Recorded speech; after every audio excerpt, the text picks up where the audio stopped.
Hi friends, ఈరోజు మన topic వచ్చేసి స్పెషల్గా బేసిక్ ఎలక్ట్రిసిటీ.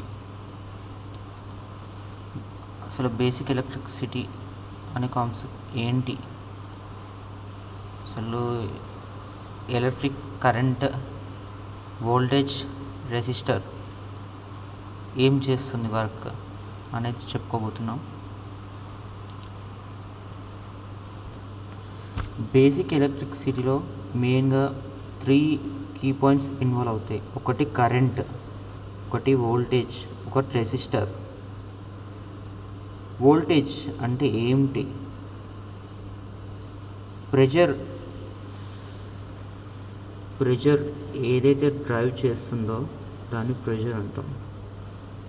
ఇప్పుడు ఒక వేలో వెళ్ళడం దానికి వాటర్ ఫ్లో కావాలంటే ఒకవేళ ప్రెషర్ ఉండాలి. ప్రెషర్ అనేది ఎలా క్రియేట్ అవుతుంది? పంప్.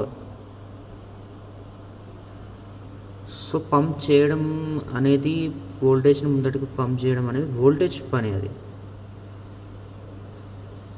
సో దాని తర్వాతకి రెసిస్టర్ అంటే ఏంటి?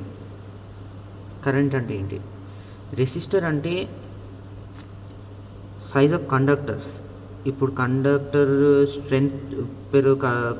యొక్క స్ట్రెంత్ పెరుగుతున్న కొద్దీ రెసిస్టర్ అనేది పెరుగుతుంది. అదే కండక్టర్ సైజ్ అనేది తగ్గుతున్న కొద్దీ రెసిస్టర్ అనేది తగ్గుతుంది. మరి కరెంట్ అంటే ఏంటి?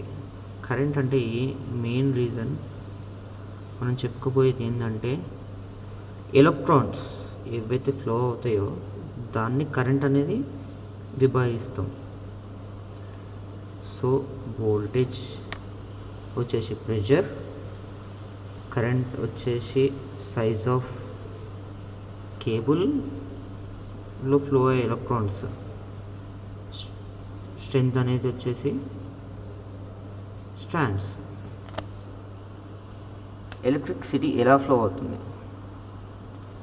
ఎలక్ట్రాన్స్ అన్నీ నెగిటివ్ టు పాజిటివ్ ఫ్లో అవుతాయి. కరెంట్ అనేది మాత్రం పాజిటివ్ నెగిటివ్ ఫ్లో అవుతుంది. అప్పుడు మూమెంట్లోనే మనకు వచ్చే కొలాప్సేషన్ వచ్చేసి బల్బ్ బ్లోయింగ్, ఫ్యాన్ తిరగడం కానీ ఏదైనా సరే అప్పుడు వస్తుంది. వాటర్ సర్క్యూట్ని, ఎలక్ట్రిక్ సర్క్యూట్ని శాంపుల్ తీసుకొని ఎక్స్ప్లెయిన్ చేస్తున్నాను చూడండి.